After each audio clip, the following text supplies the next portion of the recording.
How much money have you set aside for children in the first 2,000 days of their lives?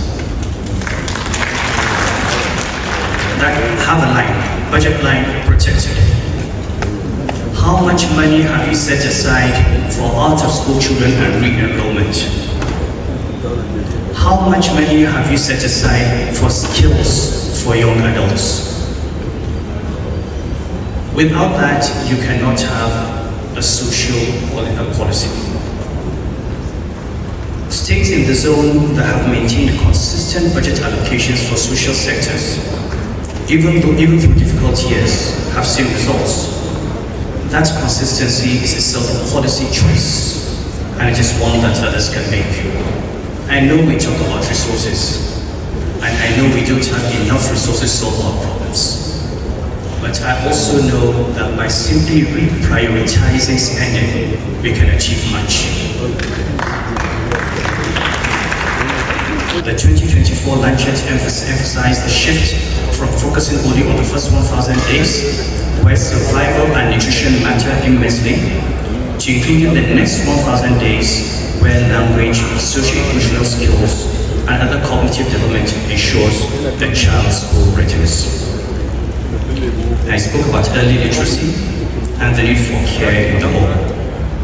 I'll go to the fourth pillar, which is building on the foundation, skills, literacy, and livelihoods. Building skill centers is very important for the youth.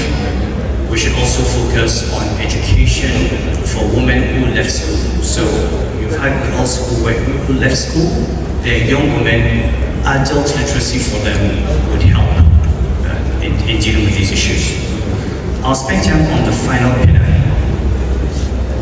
which is traditional institutions as duty bearers, data holders, and accountability partners. We are lucky in the Northwest because we have an almost homogeneous system of traditional leadership. We have emirates across. From the emir, and when we structure this, you have the emir, and then you have before him the district heads, below them you have the village heads, below them you have the ward heads. In these challenges, we are embedded within them, where we do meaningful work on health outreach, on community mobilization, on conflict resolution, on the promotion of girl education, for as long as these institutions have existed. I want to speak today about how we can deepen and extend that contribution in ways that are more systematic, more legible to government, and more impactful for the people we serve. The traditional leadership structure in this region is one of the most extensive social networks in Africa. From the emir to the district head, to the village head and the ward head,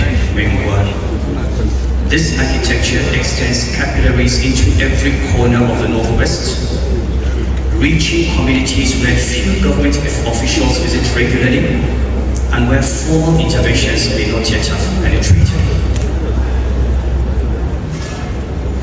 These leaders know by name and by circumstance the families in their care.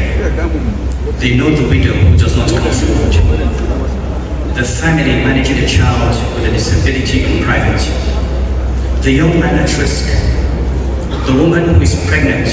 Is local data, real-time, granular and contextually rich, of a kind that no national survey can produce at the same scale or with the same accuracy.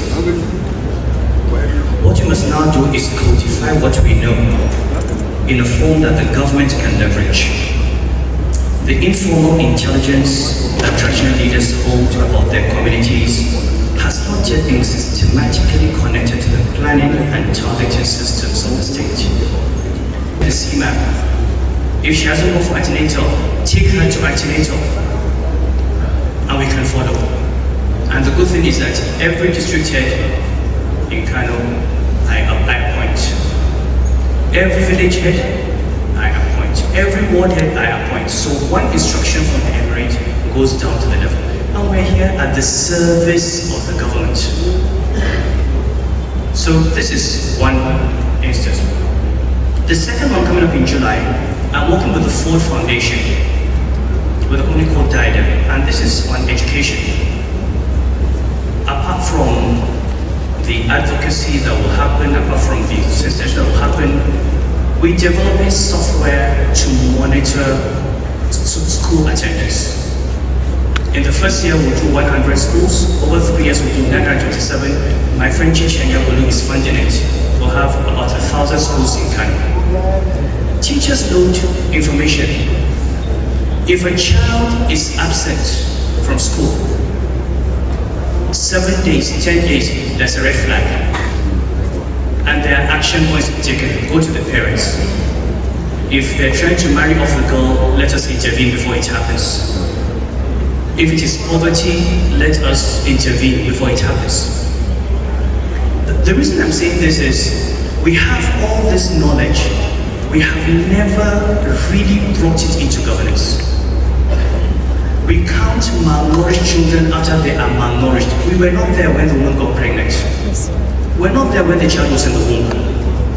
We're not there when the child was born. So every year I get these figures saying you have so many million children suffer from malnutrition. It's already too late. We're treating. Now we're trying to get ahead of the curve. She's pregnant. What should she eat? She must go for antenatal. Let's make sure she's going there. She has a child. What should the child be fed? When must she go for immunization? So we're trying to get ahead, and this is the kind of thing that we're doing.